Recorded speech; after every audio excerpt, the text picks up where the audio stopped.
final dish that I'll be cooking is very simple, old classic combination, rhubarb and custard. It's a little different. I'm cooking a creme catalana, which is a Spanish style of a set custard, a little bit like a creme brulee, but without all the fuss.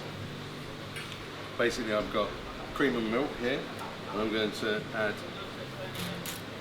some fresh vanilla seeds to that. Bring this to the boil. While the milk and cream is on the stove, I have some sugar and corn flour and then egg yolks. These get mixed together and this forms the body of the sauce.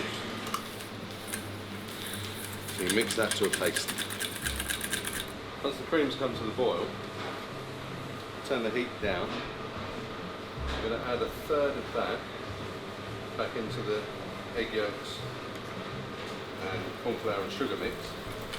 Then return that to the rest of the cream. I'm then going to stir this for about 2 minutes over a lower heat. So you want the heat really down quite low until it becomes nice and thick. Making sure that you use a rubber spatula or a nice broad wooden spoon and you're touching the base of the pan the whole time. Yeah, this can be made the day before. You can do everything to do with this dish the day before, or in the morning. Save you a lot of time then. When you can see the ribbons of the custard sitting on top of the custard, that's when we're ready. Then I'm going to put this into the fridge and let that set. Now I'm going to poach the rhubarb. What I have here is a syrup which is made from 100 grams of sugar and 100 millilitres of water. I've added a little grenadine juice to this as well, just to give it that colour.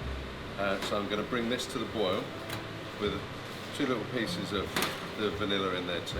Once the syrup comes to the boil or starts to simmer, you can place your rhubarb, and I've got, this is English Yorkshire rhubarb that I've got, and I've just washed it and cut it into little batons like that. Just simmer away for a few minutes. So once your creme catalana is nice and set, should wobble a little bit like that. Take your poached rhubarb, and you can do this warm or cold. You can see that's lovely and tender.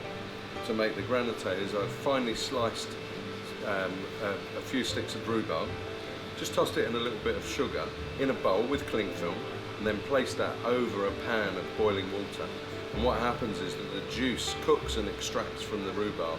You then pass it through a sieve, and it ends up with a beautiful clear liquid. I then just freeze it and then scrape it with a fork. I also have some rhubarb sorbet here.